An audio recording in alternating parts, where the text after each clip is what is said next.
সকল নবী এবং রাসূলদের একটাই ধর্ম ছিল, ধর্মটার নাম কি? সবাই বলুন কি নাম?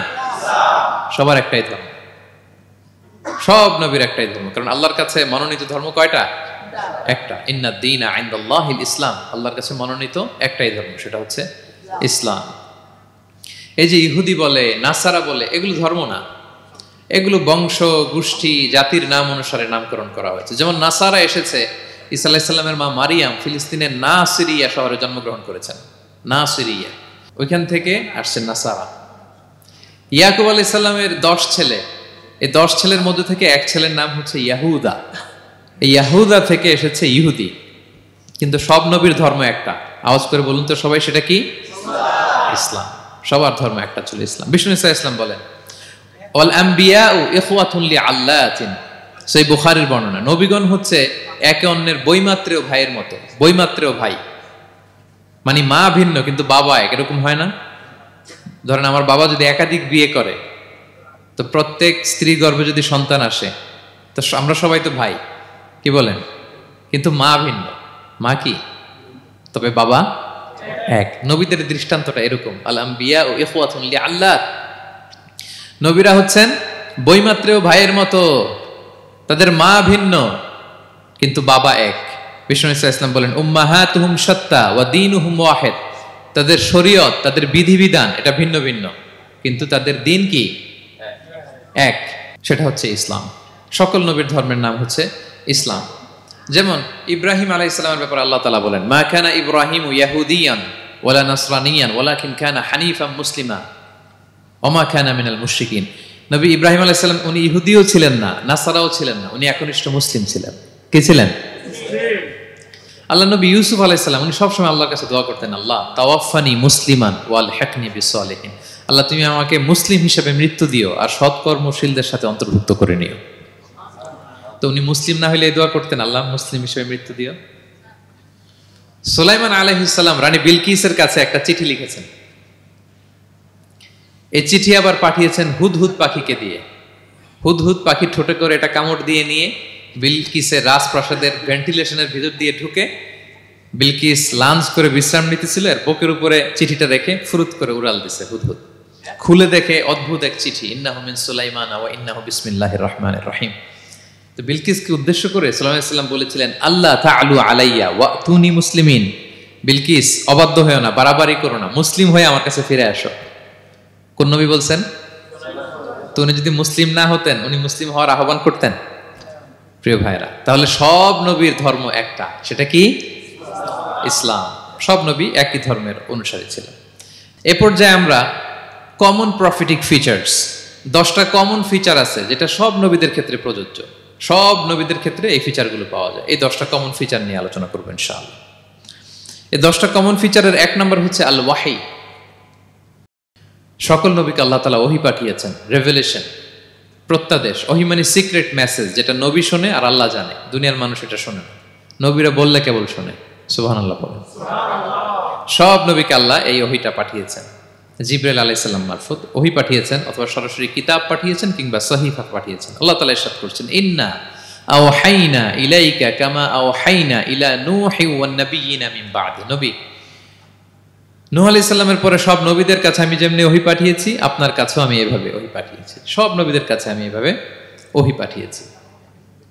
সূরা বাকারার শুরুতে মুত্তাকিদের সংজ্ঞা দিতে যে আল্লাহ তাআলা বলেন, ওয়াল্লাযীনা ইউমিনুনা বিমা উনজিলা ইলাইকা ওয়া মা উনজিলা মিন ক্বাবলিক ওয়া বিল আখিরাতি হুম ইউকিনুন। মানে নবী হে, মুত্তাকি তো তারা যারা আপনার উপর যে কিতাব নাজিল হয়েছে এটার উপরও ঈমান আনে, ওয়া মা উনজিলা মিন ক্বাবলিক, এর আগে যত কিতাব নাজিল হয়েছে তার উপরও ঈমান আনে। তা আমরা যদি শুধু কোরআনের উপর ঈমান আনি হবে? তার আগে যত কিতাব, আসমানি কিতাব নাজিল হয়েছে এগুলোর উপরও ঈমান আনার দরকার আছে না নাই? বলেন বলেন। তাওরাতের উপর ঈমান আনতে হবে, জাবুর, ইনজিল, সুহুফে ইব্রাহিম ও মূসা, সবগুলোর উপর ঈমান আনতে হবে। তো এই ওহীগুলো আল্লাহ তাআলা নাজিল করেছেন। তাহলে 1 নাম্বার কমন ফিচার হচ্ছে আল্লাহ তাআলা ওহী পাঠিয়েছেন, সব নবীকে ওহী দিয়েছেন। 2 নাম্বার ফিচার হচ্ছে same language of the people. নবীকে আল্লাহ তাআলা যেই জাতিগোষ্ঠীর কাছে পাঠিয়েছেন তিনি ওই জাতির ভাষাতেই কথা বলেছেন। ধরেন মালয় এলাকাতে যদি আল্লাহ নবী পাঠান আর ওই নবী যদি আরবিতে কথা বলে, তা আমাদের মালয়েশিয়ান ভাইরা বুঝবে? আচ্ছা, আরব দেশে যদি আল্লাহ একজন নবী পাঠান, ওই নবী ধরেন যে ম্যান্ডারিনে কথা বলে, চাইনিজ ভাষায়, আরবরা বুঝবে? চায়নাতে ধরেন আল্লাহ তাআলা এক নবী পাঠালো, সে ওখানে যে হিন্দি ভাষায় কথা বলে, চাইনিজ লোকেরা বুঝবে না। তাহলে যেই জাতির কাছে আল্লাহ পাঠাইছেন ওই জাতির ভাষা দিয়ে আল্লাহ নবীকে পাঠাইছেন। সুবহানাল্লাহ। আল্লাহ তাআলা ইরশাদ করেন, ওয়ামা আরসালনা মির রাসূলিন ইল্লা বিলিসানি কওমিহি লিউবাইয়িনা লাহুম। আল্লাহ তাআলা যত রাসূল পৃথিবীতে প্রেরণ করেছেন, বিলিসানি কওমি, যে জাতির কাছে প্রেরণ করেছেন ওই জাতির ভাষায় প্রেরণ করেছেন, যাতে করে নবীর কথা এরা বুঝে। নবীরা এসেছেন বাণীবাহক হয়ে, এখন এই বাণী যদি বুঝতে না পারে তাহলে কাজ হবে। এজন্য প্রত্যেক নবীকে আল্লাহ তাআলা যে জাতির কাছে পাঠিয়েছেন ওই জাতির ভাষায় পাঠিয়েছেন। 3 নম্বর হচ্ছে, সকল নবীকে আল্লাহ তাআলা very good standard of character দিয়েছেন। চারিত্রিক দৃষ্টিকোণ থেকে অতুলনীয় ছিল এক একজন নবী। পা থেকে মাথা পর্যন্ত কালো দাগ ফেলার মতো কিছু ছিল না। আল্লাহু আকবার। মাসুম ছিলেন। আহলুস সুন্নাহ ওয়াল জামাআর আকীদা হচ্ছে প্রত্যেক নবী ছিলেন মাসুম, কোনো গুনাহ করেন নাই, নিষ্পাপ প্রতিটা নবী। সর্বোত্তম চরিত্র দিয়ে আল্লাহ তাআলা, অনুপম চরিত্র দিয়ে আল্লাহ তাআলা তাদেরকে পাঠিয়েছেন। আল্লাহ তাআলা বলেন, ওয়া ইন্নাকা লাআলা খুলুকিন আযীম, and verily you are on a very good standard of character. নবী হে, আপনি চমৎকার একটা ক্যারেক্টারের উপর প্রতিষ্ঠিত। আপনার আচরণের মতো, ক্যারেক্টারের মতো আচরণ অতুলনীয়, পৃথিবীতে দ্বিতীয়টা খুঁজে পাওয়া যায় না, ঠিক কিনা? কারণ নবীরা যদি মডেল হন, তাদের আচরণ যদি ভালো না হয়, তাহলে মানুষ কি তাদেরকে গ্রহণ করবে? মানুষ তো তাদের কাছ থেকে শিখবে, জানবে। তো জন্য তাদের আচরণ চমৎকার হওয়ার দরকার আছে না নাই? চমৎকার আচরণ, চমৎকার চারিত্রিক মাধুর্য দিয়ে আল্লাহ তাআলা পৃথিবীতে এক একজন নবীকে প্রেরণ করেছেন। সব নবীরা ভেরি গুড স্ট্যান্ডার্ড অফ ক্যারেক্টারের অধিকারী ছিল। 4 নম্বর হচ্ছে, প্রত্যেক নবীকে আল্লাহ তাআলা মিরাকেল দিয়েছেন, মানে মুজিজা, as a proof of their prophethood. তাদের নবুয়তির প্রমাণ হিসেবে আল্লাহ তাআলা তাদেরকে মিরাকেল দিয়েছেন, মুজিজা। যেমন সালেহ আলাইহিস সালামকে আল্লাহ তাআলা মুজিজা দিয়েছিলেন। তার জাতির কাছে যখন তিনি দাওয়াত দিলেন, তারা বলল, সালেহ তুমি যে নবী এটা আমরা বুঝবো কি করে? এক শর্তে আমরা তোমার উপর ঈমান আনতে পারি। সাল্লাল্লাহু আলাইহি সাল্লাম বললেন, কি শর্ত? বলতেছে, এই যে পাহাড় দেখো, এই পাহাড়ের ভেতর থেকে যদি একটা উট বের করো, 10 মাসের গর্ভবতী একটা উটটা বেরোবে, বেরোয় বাচ্চা দিবে, সাথে সাথে আমরা উটের দুধ দহন করে খাবো, এরপর আমরা ঈমান আনবো। চিন্তা করছেন কত শর্ত? পাহাড়ের ভেতর থেকে কি বের করে দেখাইতে হবে? উট। উনি আল্লাহর কাছে দোয়া করলেন, আল্লাহ বললেন কবুল, তবে কথা না শুনলে কিন্তু খবর আছে। বলছে ঈমান আনবে, ঈমান না আনলে কিন্তু খবর আছে। উনি দোয়া করলেন, আল্লাহ কবুল করলেন। পাহাড় বিদীর্ণ হয়ে একটা বিশাল আকৃতির উট বের হয়ে আসলো, 10 মাসের গর্ভবতী উট। মুহূর্তে এটা ডেলিভারি করলো একটা উটের বাচ্চা, এবং দুধ দিতে আরম্ভ করলো, ওলান ভর্তি দুধ। সবাই পেট ভরে দুধ খেলো। খাওয়ার পরে কয়, তুমি জাদুকর। খাওয়ার পরে সাল্লাল্লাহু আলাইহি সাল্লাম কি বলে? ইউ আর এ ম্যাজিশিয়ান, তুমি জাদুকর, তুমি তো বড় ভেলকিবাজ সালেহ, তুমি পাহাড়ের ভিতরে ভেলকি ঢুকাই দিছো। আল্লাহ তাআলা তাদেরকে একটা সাউন্ড গ্রেনেড, প্রচন্ড শব্দ তরঙ্গ দিয়ে ধ্বংস করে দিলেন। কানের পর্দা ফেটে সবগুলো লাশ হয়ে জমিনে পড়ে রইল। তাহলে এই যে সাল্লাল্লাহু আলাইহি সাল্লাম যেটা দেখাইছেন, এটা কি ভেলকি ছিল? ম্যাজিক ছিল? কি ছিল? মুজিজা, miracle, as a proof of their prophethood. তাদের নবুয়তির প্রমাণ হিসেবে আল্লাহ তাআলা তাদেরকে মুজিজা দিয়েছেন। মূসা আলাইহিস সালামের মুজিজা কি ছিল? লাঠি। ফাআলকাহা ফাইযা হিয়া হাইয়াতুন তাসআ। ওই লাঠি রেখে দিলে মুভিং স্ন্যাক হয়ে যেত, নড়তেছে সাপ, ছবল মারবে। সুবহানাল্লাহ। এটা কি ম্যাজিক ছিল? কি ছিল? মুজিজা। ঈসা আলাইহিস সালামকে আল্লাহ তাআলা মাইন্ড ব্লোয়িং মুজিজা দিয়েছেন। অন্ধ ব্যক্তির চোখে হাত বুলিয়ে দিলেই দৃষ্টিশক্তি ফিরে পেত। ধবল রোগী, কুষ্ঠ রোগীর গায়ে টাচ করে দিলে স্কিন পরিষ্কার হয়ে যেত। মৃত ব্যক্তিকে দাঁড়াতে বললে মুহূর্তে দাঁড়িয়ে যেত। কুম বিইযনিল্লাহ, আল্লাহর আদেশে দাঁড়াও বললে লাশ জীবিত হয়ে দাঁড়িয়ে যেত। ভেলকিবাজি ছিল এটা? কি ছিল? বিষ্ণু ঈসা ইসলাম দাওয়াত দিচ্ছেন কুরাইশদেরকে, ওরা মানে না। বিষ্ণু নবী পাগল পড়া, বললেন, আচ্ছা বলো কুরাইশের লোকেরা কি বললে বিশ্বাস করবে যে আমি সত্য নবী? কি বললে বিশ্বাস করবে? তারা বলল, মুহাম্মদ ওই যে আকাশের চাঁদ, এটার 2 ভাগ করে দেখাইতে বললে বিশ্বাস করবো তুমি সত্য নবী। কি আবদার দেখছেন? হ্যাঁ, নবীদেরকে পেয়ে মামুর বাড়ির আবদার নিয়ে আসছিল এক এক জাতিগোষ্ঠী।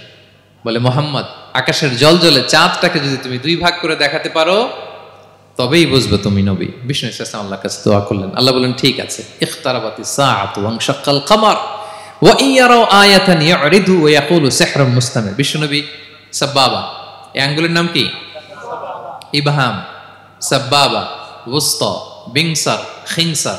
হ্যাঁ, আমরা ইংরেজি নাম ঠিকই জানি, আরবিটা জানি না। ইবহাম, সাব্বাবা, ওয়ুসতা, বিংসার, খিনসার। বিষ্ণু সাব্বাবা আঙ্গুলি উঠালেন, এটা শাহাদাত আঙ্গুলি বলে আমাকে, আসলে সাব্বাবা আরবিতে।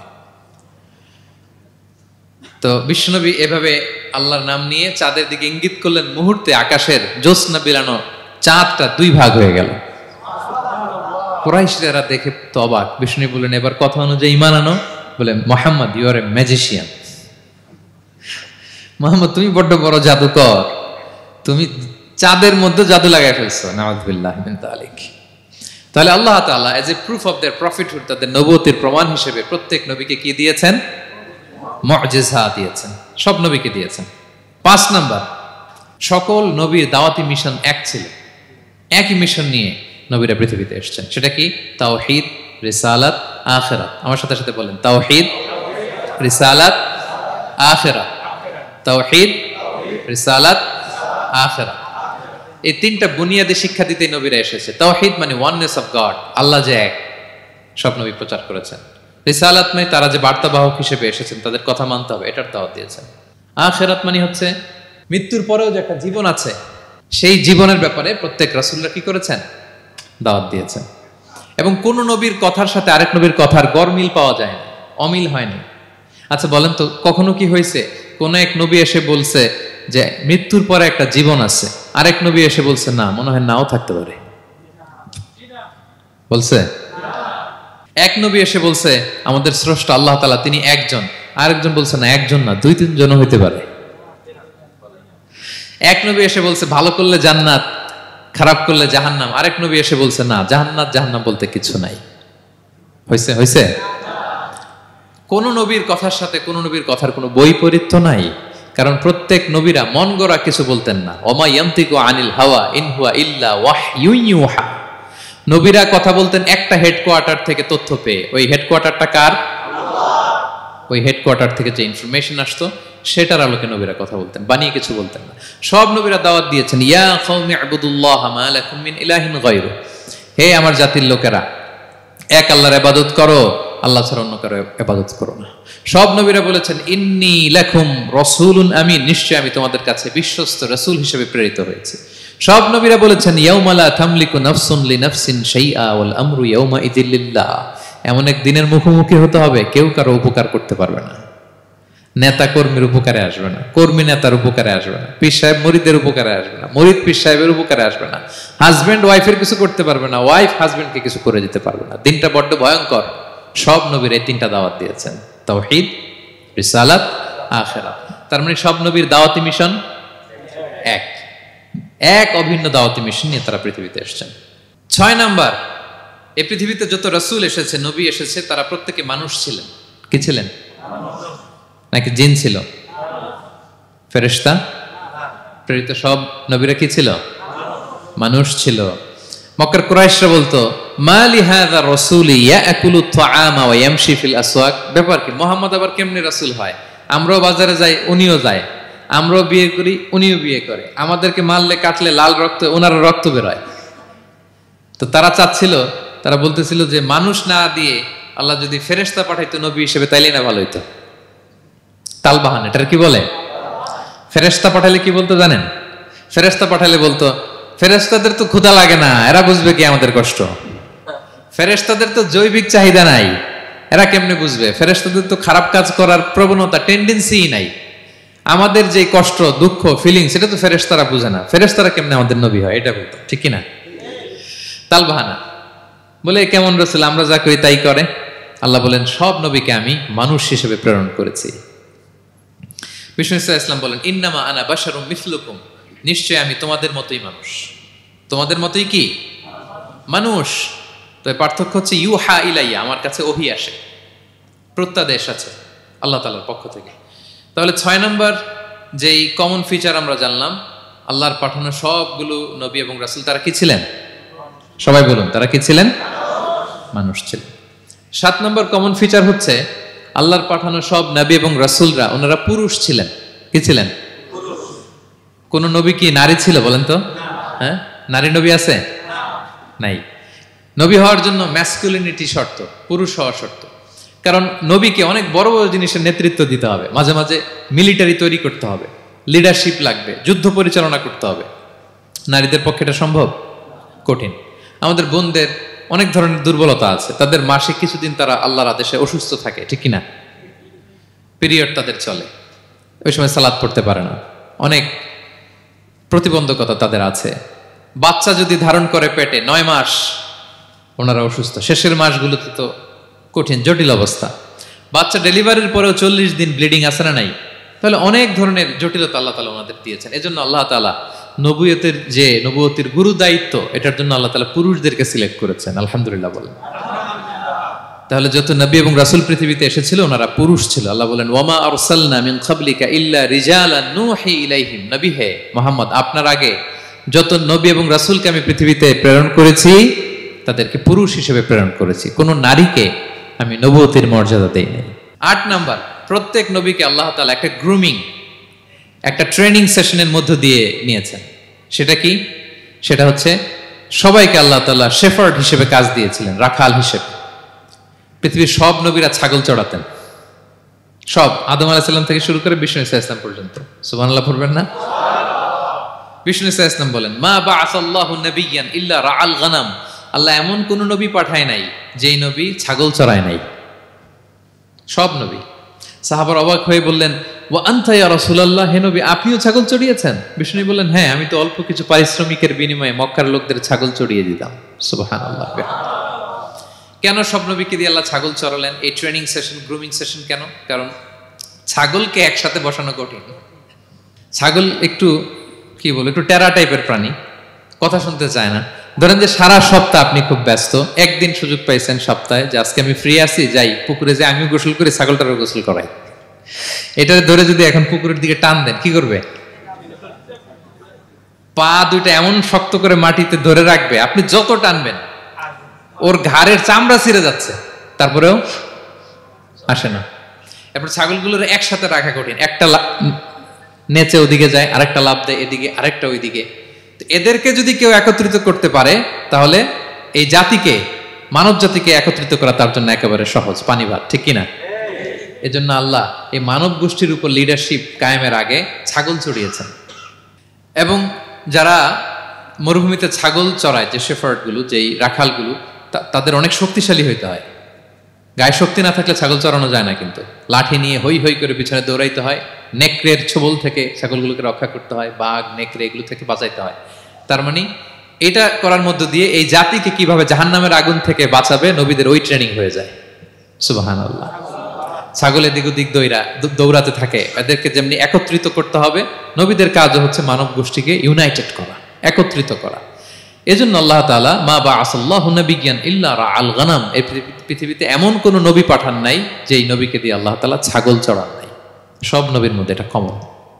8 নম্বর পয়েন্ট। 9 নম্বর পয়েন্ট হচ্ছে enmity from their own people. যত নবী দাওয়াত নিয়ে আসছে তারা চ্যালেঞ্জের মুখোমুখি হয়েছেন, শত্রুতার মুখোমুখি হয়েছেন। কেউ ওনাদের জন্য রেড কার্পেট রিসেপশন দেয় নাই। নবীদের পথ ছিল বড় পিচ্ছিল, এটা কুসুমাস্তীর্ণ ছিল না, কণ্টকাকীর্ণ।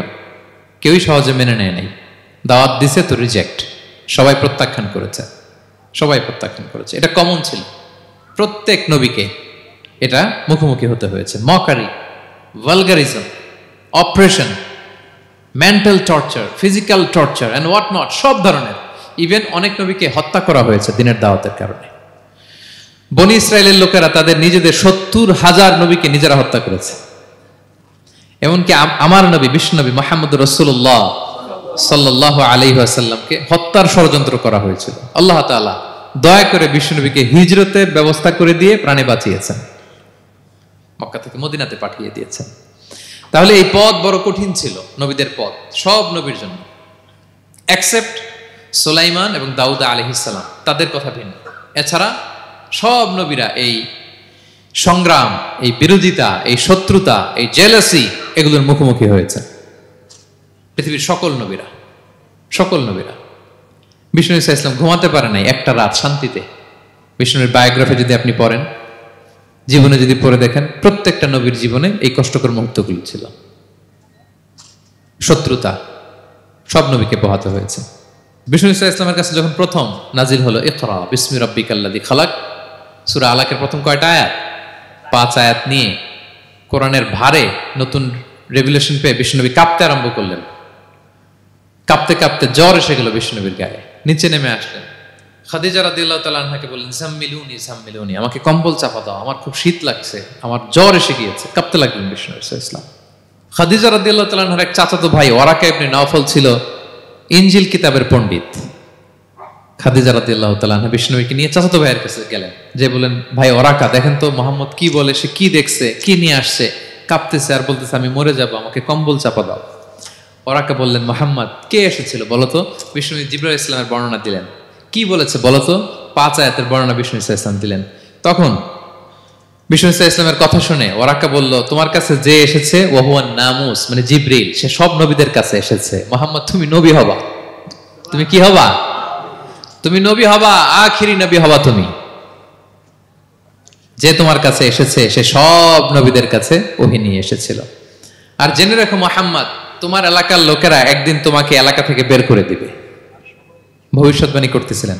বিশ্বনবী বললেন, আওয়া মুখরিজিয়াহুম, আমার ভাই বেরাদার, আমার জ্ঞাতি গোষ্ঠীর লোকেরা আমার এলাকা ছাড়া করবে? ওরাকা বললেন, হ্যাঁ।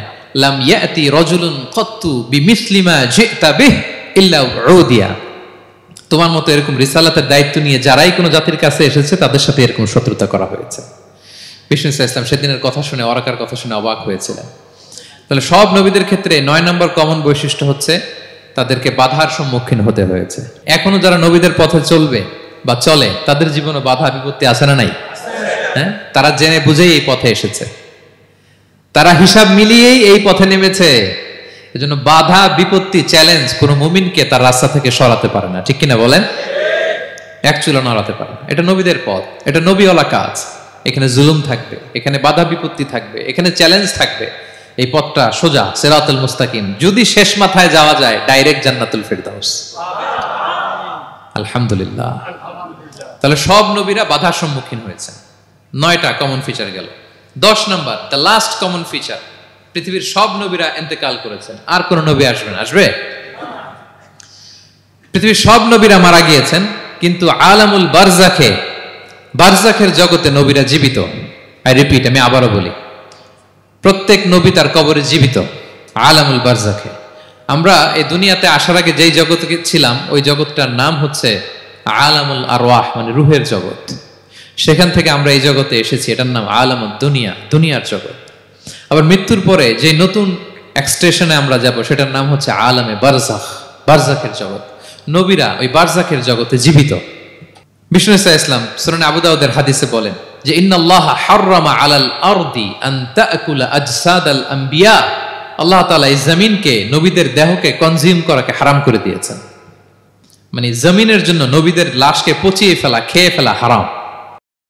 যত নবী যেখানে ইন্তেকাল করেছেন, তাদের পবিত্র দেহ মোবারক এখনো আগের মতো একেবারে যখন মৃত্যুবরণ করেছিলেন তখন লাশটা যেমন তাজা ছিল, এখনো প্রত্যেকে তার কবরে এরকম তাজা লাশ নিয়ে শুয়ে আছে।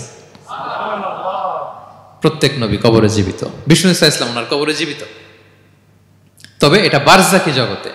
এই দুনিয়া তিনি যেভাবে জীবিত ছিলেন ওইভাবে না, বারজাকি জগতে জীবিত। আমরা যখন প্যারা নবীর উপর সালাম পৌঁছাই, দুরুদ পড়ি, প্রত্যেক ফেরেশতা, একটা ফেরেশতা আছে এই দুরুদগুলোকে নিয়ে বিষ্ণুনবীর কাছে পৌঁছায়। আপনার বাবার নাম, আপনার নাম বলে ফেরেশতা বলে যে অমুকের ছেলে অমুক আপনাকে সালাম দিয়েছে। বিষ্ণুনবী কবর থেকে নিজে ওই সালামের উত্তর বলে, কারণ বিষ্ণু ইসলাম বারজাকের জগতে তিনি জীবিত। হায়াতুন নবী, বারজাকের জগতে তিনি জীবিত।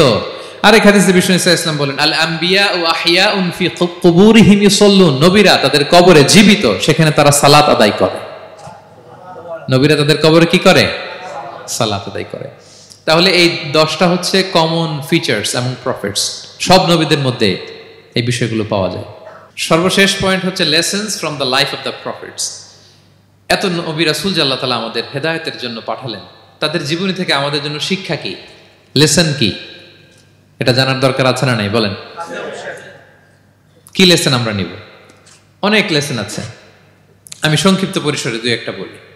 আমি আমার মিজানুর রহমান আজহারি ভেরিফাইড ইউটিউব চ্যানেলে প্রফেট সিরিজ নামে একটা সিরিজ করেছি 25 পর্বের। কোরআনে কয়জন নবীর নাম উল্লেখ হয়েছে?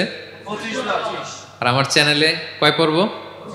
তার মানে 25 জন নবীর ব্যাপারে আমি ওয়েল ডকুমেন্টেড ম্যানারে একাডেমিকলি আলোচনা করেছি। আপনারা শুনবেন, আপনাদের জন্যই করেছি, শুনবেন আপনারা। এবছর 21শে বইমেলায় আপনারা শুনেছেন আমার একটা বই প্রকাশিত হয়েছে, বইয়ের নাম হচ্ছে জেগে ওঠো আবার। এটা আমি নিজে লিখেছি। আরেকটা বই 6 খণ্ডের আমি সম্পাদনা করেছি, সেটা হচ্ছে ছোটদের নবী রাসূল। বইটার নাম কি?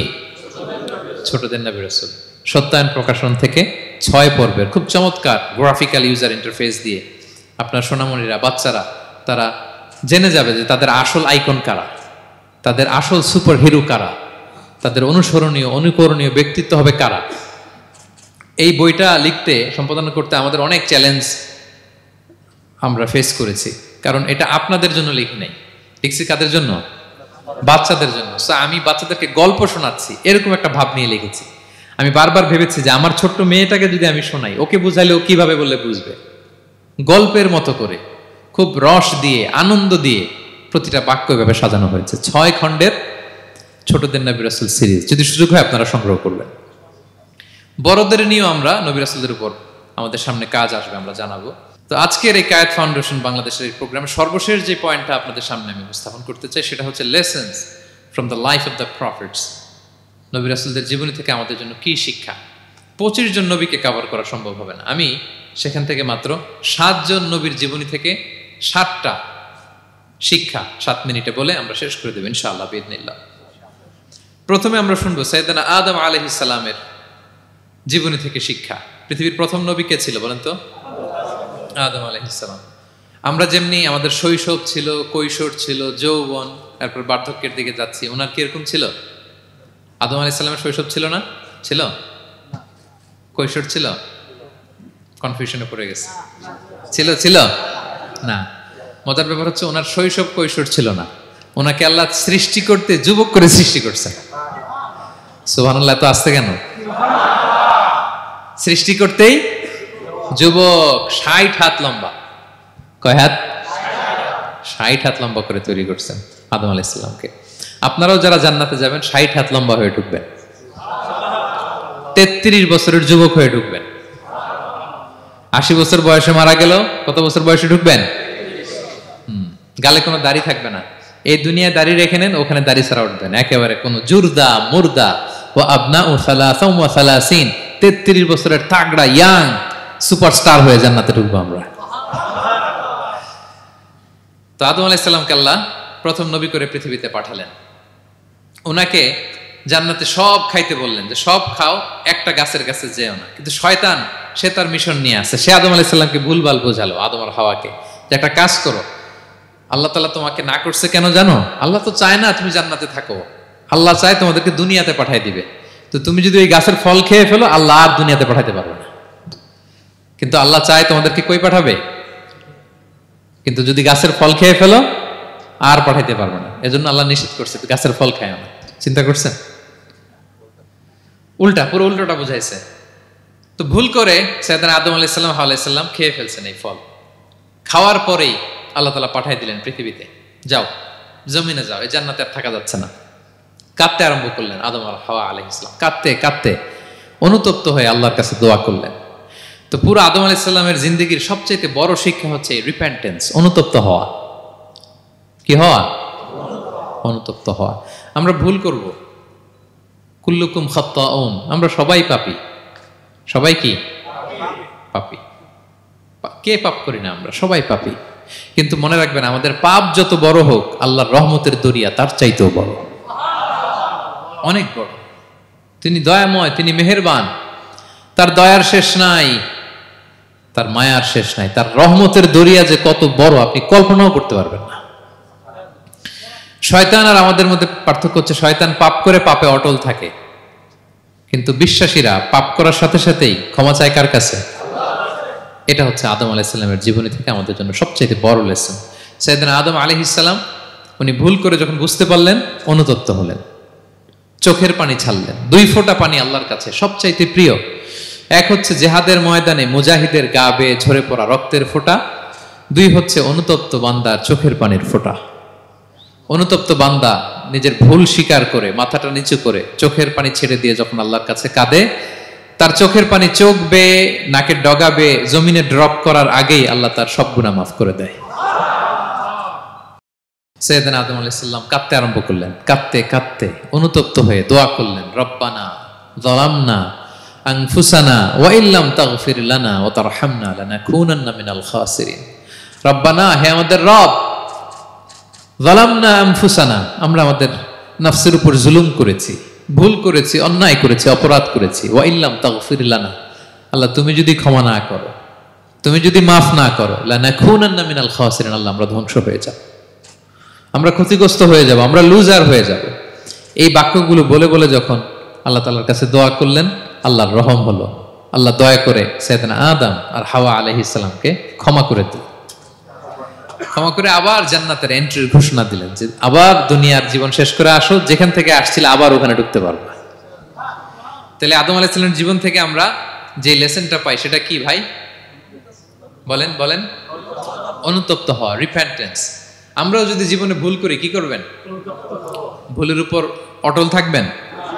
অনড় থাকবেন? একগুঁয়ে ধরে বসে থাকবেন? সীমা লঙ্ঘন করবেন? আমরা ক্ষমা চাইব। কার কাছে ক্ষমা চাইব? ক্ষমা দেওয়ার জন্য তিনি বসে থাকেন। শেষ রাতে আল্লাহ প্রথম আসমানে চলে আসেন। প্রথম আসমানে এসে ডাকতে থাকেন, আলা মিন মুস্তাগফিরিন আগফিরালা, কে ক্ষমা চাবা? কে পাপ করেছে, জুলুম করেছে, বলো, আমি ক্ষমা দেওয়ার জন্য আসছি। আলা মিন মুস্তারজিকিন আরযুকালা, কার রিজিকের দরকার, কার চাকরি নাই, কার ব্যবসা মন্দা, আমার কাছে চাও, আমি আল্লাহ বাড়িয়ে দেব। কার কি লাগবে বল, আমি দেব। আল্লাহ তাআলা দেওয়ার জন্য আসছে, আমি নেয়ার জন্য উঠতে পারি না। আমরা যেন আল্লাহ তাআলার কাছে চাই বেশি বেশি, এবং ভুল করলে যেন আমরা অনুতপ্ত হই। ভুল করলে আমরা কি হব? সাইয়েদনা আদম আলাইহিস সালামের জীবন থেকে আমরা এটা শিখলাম। দুই নম্বরে সাইয়েদনা নূহ আলাইহিস সালামের লাইফ থেকে আমরা কি শিখি? ওনার লাইফ থেকে আমরা শিখি হচ্ছে কনসিস্টেন্সি, মানে লেগে থাকা। ভালো কাজের জন্য কি করা? লেগে থাকা। উনি 950 বছর দাওয়াত দিয়েছিলেন ওনার জাতিকে। কয় বছর বলেন তো? 950 বছরের দাওয়াতি কার্যক্রমের ফলে উনি ফলোয়ার জোটাইতে পারছেন কয়জন জানেন? 80 জন। কয়জন? 80 জন। এরাই আমাদের পূর্বপুরুষ। আমরা পৃথিবীর সবাই কিন্তু এদেরই নাতিপুতি। এই 80 জনকে নিয়ে উনি নৌকার উপর উঠছিলেন, কিস্তির উপর, আর বাকিটা তো মহাপ্লাবন দিয়ে আল্লাহ ধ্বংস করে দিয়েছেন। ওই 80 জন আবার জমিনে এসে জমিন আবাদ করা শুরু হলো, ওখান থেকে পৃথিবীর সকল মানুষ। সুবহানাল্লাহ। উনি বলেন, ক্বালা রাব্বি ইন্নী দাআউতু কওমি লাইলান ওয়া নাহারা, আল্লাহ আমি দিন রাত এক করে আমার জাতিগোষ্ঠীকে দাওয়াত দিয়েছি। ফালাম ইয়াজিদহুম দুআই ইল্লা ফিরারা, কিন্তু আমারে দেখলে লোকগুলো ভেগে ভেগে যায়। আর কি করে? আমার কথা যেন শুনতে না হয়, এরা কানে আঙ্গুল দিয়ে রাখে আর মুখে কাপড় পেঁচিয়ে রাখে। নূহ আলাইহিস সালাম তারপরও থামতেন না, কন্টিনিউয়াস দাওয়াতি কাজ। লোকজন নূহ আলাইহিস সালামকে পিটিয়ে আধামরা করে কাঁথা দিয়ে পেঁচিয়ে পাহাড়ে রেখে আসতেন। ওইখান থেকে এসে নূহ আলাইহিস সালাম আবার দাওয়াত দিতে শুরু করতেন। What a consistency! কিভাবে লেগেছিলেন! 950 বছর তিনি দাওয়াত দিয়েছেন, মাত্র 80 জন ফলোয়ার হয়েছিল। তাহলে আমরা অল্প দাওয়াতি কাজ করেই আমরা হতাশ হয়ে যাই। হায় রে, আমার কথা শুনলো না, হায় রে আমার কথা পৌঁছাইল না, হায় রে আমার কাছে এসে কেউ মুসলিম হইল না, হায় রে আমার কথা। অস্থির। আপনার কাজ হচ্ছে পৌঁছে দেওয়া, আপনার কাজ হচ্ছে কোরআনের কথা মানুষকে বলা। এটা দিয়ে কতটুকু কি হবে এটার ফয়সালা কার? তাহলে নূহ আলাইহিস সালামের জীবনী থেকে আমাদের শিক্ষা হচ্ছে কনসিস্টেন্সি। 950 বছর উনি লাগাতার দাওয়াত দিয়েছেন, থামে নাই, হতাশ হয় নাই, হাল ছাড়া নাই। নবীরা কখনো হাল ছাড়ে না। সুবহানাল্লাহ পড়েন। 3 নাম্বার, ইব্রাহিম আলাইহিস সালামের জীবনী থেকে আমাদের জন্য শিক্ষা হচ্ছে ওবিডিয়েন্স, আনুগত্য। কি করে আল্লাহ তাআলার কাছে আনুগত্য করতে হয়। আল্লাহু আকবার। আমি মনে হয় 1 ঘন্টার উপরে আলোচনা করেছি আমার প্রফেট সিরিজ ইব্রাহিম আলাইহিস সালামের জীবনী নিয়ে। ওনার পুরো জীবনটা, আল্লাহ কোনো কিছু বলতে দেরি, আল্লাহর আদেশের সামনে মাথা পেতে দিতে ইব্রাহিম আলাইহিস সালামের দেরি হয়নি। আল্লাহ বলছেন আসলিম, ওয়া ইয ক্বালা রাব্বুহু আসলিম ক্বালা আসলামতু লিরাব্বিল আলামিন। হে ইব্রাহিম সারেন্ডার, কই সারেন্ডার। সুবহানাল্লাহ। ইব্রাহিম আনুগত্য করো, আল্লাহ আনুগত্য করছি। ওনার সন্তান হয় না 86 বছর বয়সে একটা সন্তান দিলেন আল্লাহ তাআলা। আমাদের এখানে কার বয়স কত, সর্বোচ্চ বয়স কত আছি আমরা? এদিকে 60 বছরের উপর তো কেউ নাই, ঠিক কিনা? 86 বছর বয়সে আল্লাহ সন্তান দিয়েছেন ইসমাঈল আলাইহিস সালাম। কত বছর বয়সে? সন্তানটা আদরের নাকি? হ্যাঁ, আদরের না? শেষ কালে একটা সন্তান পেলেন 86 বছর বয়সে। ইব্রাহিম আর হাজেরার ঘরকে উজাড় করে ফুটফুটে এক সন্তান ইসমাঈল আলাইহিস সালাম আসলেন। ভালোবাসা আদর যেন ঠিকরে পড়ে, এত গদগদ ভালোবাসা। এবার বললেন, যাও হাজেরা আর দুধের সন্তান ইসমাইলকে মরুভূমিতে ফেলে দিয়ে আস। বলতে দেরি, রেখে আসতে দেরি নেই।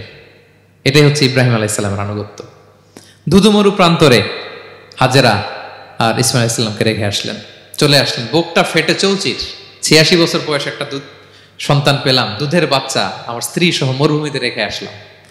রেখে আবার থাকাও যাবে না, যাও তুমি ফিলিস্তিনে, এরা থাকবে মক্কায় মরুভূমির মাঝখানে। পরে আল্লাহ জুরহুম কওমের মাধ্যমে এদেরকে পানি, জামজাম অনেক কিছু দিলেন। লম্বা ঘটনার দিকে যাচ্ছে। এরপর হৃদয় যখন ফেটে চৌচির হয়ে যায়, তখন আল্লাহ তাআলা বলেন, ঠিক আছে যাও, যা একটু ছেলেরা দেখে আসো। এবার যে দেখে ছেলেরা আরো মায়া লাগে, কারণ একটু বড় হয়েছে তো, এবার দৌড়াইতে পারে, হাঁটতে পারে। সুবহানাল্লাহ বলেন। এবার যখন দৌড়াইতে পারে, হাঁটতে পারে, আব্বু আব্বু বলে ডাকতে পারে, মায়াটা যখন একটু গাঢ় হয়েছে, আল্লাহ বলে এবার ছেলেরা জবাই কর। দেখছেন কি পরীক্ষা? 86 বছর বয়সে সন্তান পেল, রেখে আসলো মরুভূমিতে। একটু বড় হইল, দেখা করতে গেল, এবার বলে জবাই করো। জবাই করো বলতে দেরি, ছুরি চালাতে দেরি হয়নি। কুরবানির ইতিহাস লম্বা ইতিহাস, দিকে যাব। এরপরে আল্লাহ কবুল করলেন। এরপরে বললেন, বাপ বেটা মিলে মরুভূমির মধ্যে ঘেমে ঘেমে একটা ঘর বানাও। এরপরে ঘোষণা দাও মানুষকে, যেটা আমার ঘর। বাপ বেটা মিলে কষ্ট করে একটা ঘর বানালেন।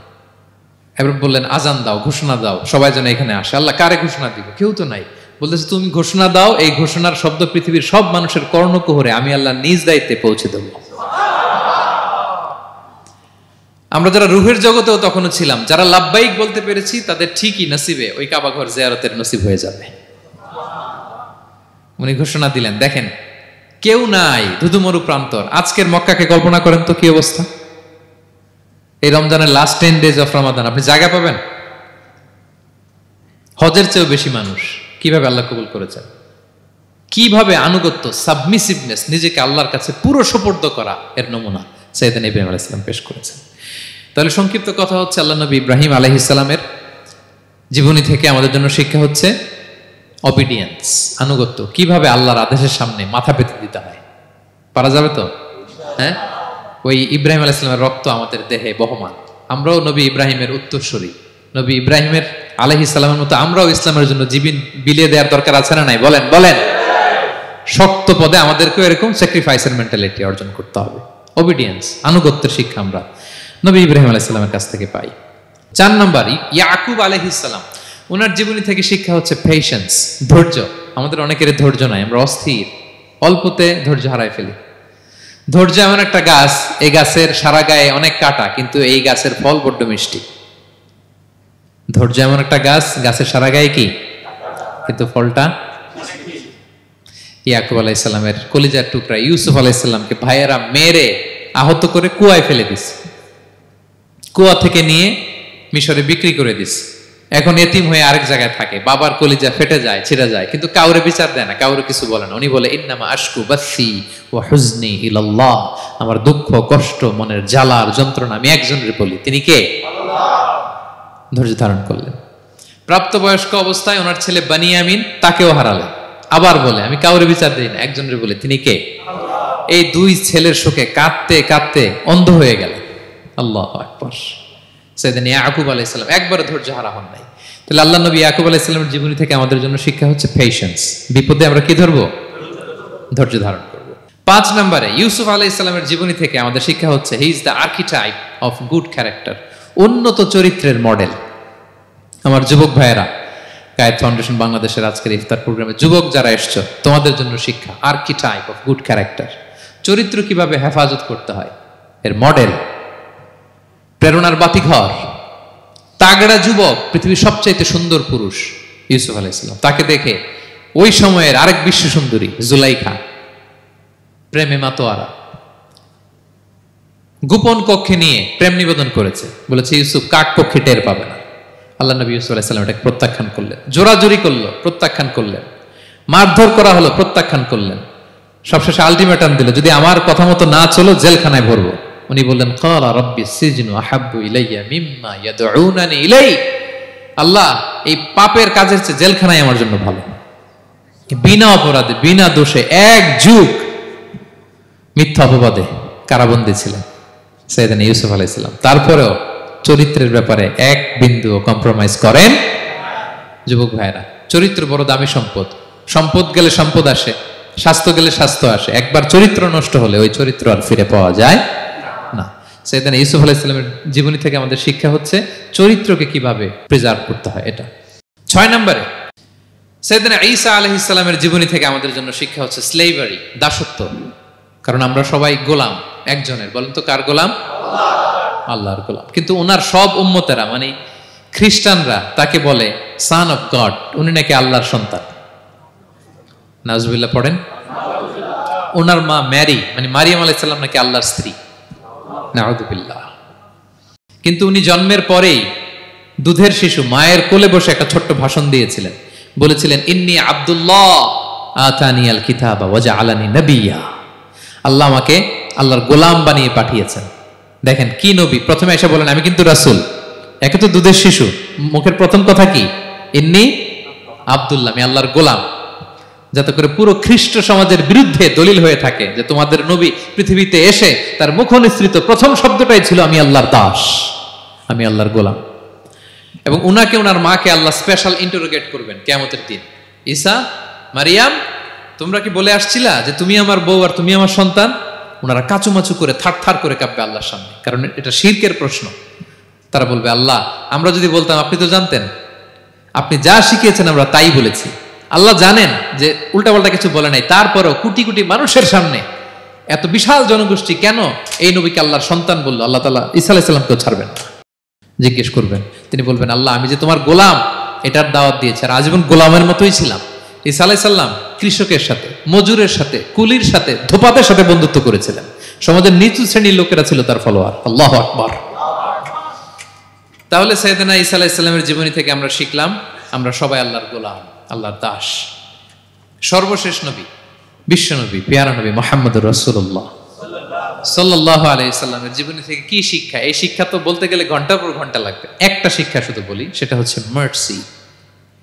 ওমা আরসালনাকা ইল্লা রাহমাতাল লিল আলামিন, I have sent you as a mercy for the entire universe. নবী হে, আমি আপনাকে গোটা বিশ্বের সবার জন্য রহমত করে প্রেরণ করেছি। তিনি মানুষের জন্য রহমত, তিনি প্রাণীর জন্য রহমত, তিনি পাখির জন্য রহমত, তিনি স্ত্রীদের জন্য রহমত, তিনি উম্মতের জন্য রহমত, তিনি তার ফলোয়ার সাহাবীদের জন্য রহমত। ঠিক কিনা? তিনি কত রহমতের নবী ছিলেন? বিষ্ণু ইসলাম কতটা রহমতের নবী ছিলেন? ছোট্ট একটা উদাহরণ দিয়ে শেষ করি। বিষ্ণু ইসলাম বলেন লিকুল্লি নাবিয়িন দাওয়া মুস্তাজাবা, আল্লাহ প্রত্যেকটা নবীকে একটা করে দোয়ায়ে মুস্তাজাবা দিয়েছেন। মানে এমন দোয়া, এই দোয়া করতে দেরি কিন্তু দোয়া কবুল হতে দেরি হয়। সব নবীকে আল্লাহ বলছেন এই নবীরা তোমাদের প্রত্যেককে একটা করে দোয়া করার সুযোগ দিলাম এই দুনিয়াতে, এবং দোয়াটা করার সাথে সাথেই কবুল করে ফেলবে। বিষ্ণু নবী বলেন লিকুল্লি নাবিয়িন দাওয়া মুস্তাজাবা, সব নবীরা একটা করে দোয়া মুস্তাজাব পেয়েছেন। দাআউ বিহা, আর নবীরা ওই দোয়াটা দুনিয়াতেই করে ফেলছে। সব নবীর ওই স্পেশাল দোয়া যেটা করলেই কবুল, ওটা সব নবীরা কি করছে? দুনিয়াতেই করে ফেলেছে।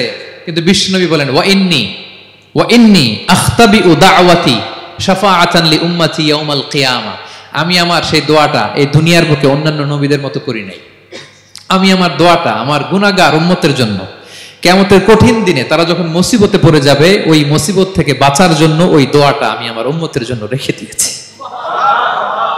ওয়া ইন্নী আখতাবিউ দাওয়াতি শাফাআতান লি উম্মতি ইয়াউমাল কিয়ামা, সব নবীরা এই দোয়াটা করেছে, দুনিয়াতেই কবুল হয়ে গিয়েছে। কিন্তু বিষ্ণু নবী বললেন আমি চাইলে এই দোয়াটা করতে পারতাম। তায়েফের ময়দানে বিষ্ণুনবী ওই দোয়া করলে বিষ্ণুনবীর গা দিয়ে রক্ত ঝরে না। কুরাইশদের সাথে বিষ্ণুনবীর 3 বছর জেল খাটা লাগে না। মদিনাতে বিষ্ণুনবী অনেক না খেয়েছিলেন, পেটে পাথর বেঁধেছিলেন, দোয়া করলে জান্নাত থেকে খাবারের বস্তা চলে আসতো, মুহূর্তেই কবুল। জীবনের কোন কঠিন পরিস্থিতিতে বিশ্বনবী এই দোয়াটা করে নাই। বিশ্বনবী বলেন, আমি আমার এই দোয়াটা স্পেশালি আমার গুনাহগার উম্মতের জন্য রেখে দিয়েছি। কিয়ামতের কঠিন ময়দানে আমার গুনাহগার উম্মত যখন বিপদে পড়ে যাবে, তাদেরকে ওই বিপদ থেকে বাঁচানোর জন্য ওই দোয়াটা আমি প্রিজার্ভ করে দিয়েছি। বিষ্ণু ইসা ইসলাম আমার জন্য এই দোয়াটা রেখে দিয়েছেন। প্রিয় ভাইয়েরা, এই দোয়াটা আপনার জন্য রেখে দিয়েছেন। বিশ্বনবী দোয়াটা আমাদের জন্য রেখে দিয়েছেন। চাইলে এই দুনিয়াতে এই দোয়াটা করতে পারতেন, করেন নাই। সব নবীরা করে ফেলেছেন। এজন্য বিশ্বনবীকে বলা হয়েছে, ওমা আরসালনাকা ইল্লা রাহমাতাল লিল আলামিন। নবী হে, I have sent you as a mercy for the entire universe. গোটা বিশ্বের জন্য আপনাকে আমি রহমত করে প্রেরণ করেছি। আপনি রহমতের নবী, আপনি দয়ার নবী, মায়ার নবী। বিশ্বনবীর জীবনী থেকে শিক্ষা হচ্ছে, আমরাও যেন আমাদের অধীনস্থ যারা আছে তাদের প্রতি যেন রহমদিল হই। আমরা আমাদের প্রতিবেশীদের প্রতি যেন রহমদিল হই। আমরা আমাদের ফ্যামিলির সদস্যদের প্রতি যেন রহমদিল হই। এই মার্সি, এই দয়া মায়ার ছোঁয়া যেন বিশ্বনবীর উম্মত হিসেবে আমাদের হৃদয়েও থাকে। সবাই পড়ি আমিন। তাহলে সম্মানিত সুধী, নবীদের এই লাইফ লেসন থেকে আমরা যেগুলো শিখলাম, এগুলো আমাদের জীবনে বাস্তবায়নের দরকার আছে না নাই? বলেন বলেন। বেশি বেশি নবীদের জীবন চর্চা করবেন তো? প্রফেট সিরিজের যে লেকচারগুলো আপনাদের জন্য রেখেছি, আপনারা শুনবেন তো? সবাই ছেলে মেয়েদেরকে নবীদের জীবনী শেখাবেন তো? তারাই হচ্ছে আমাদের রিয়াল হিরো, তারাই হচ্ছে সুপার হিরো। দে আর আওয়ার আইকন। এবং আমাদের হেদায়েতের জন্য তাদেরকে আল্লাহ তাআলা আমাদের কাছে পাঠিয়েছেন নবী হিসেবে, রাসূল হিসেবে। নবীরা যেই পথে চলেছেন, যে দিক নির্দেশনা আমাদেরকে দিয়েছেন, আমরা যেন আমাদের জীবনকে ওই পথে, ওই মতে পরিচালিত করতে পারি। আল্লাহ তাআলা আমাদের সবাইকে কথাগুলো বোঝার ও আমল করার তৌফিক দান করুন। হাযা মা ইনদি ওয়াল ইলমু ইনদাল্লাহ আলাইহি তাওয়াক্কালতু ওয়া ইলাইহি উনীব। ওয়াসসালামু আলাইকুম ওয়া রাহমাতুল্লাহি তাআলা ওয়া বারাকাতুহু।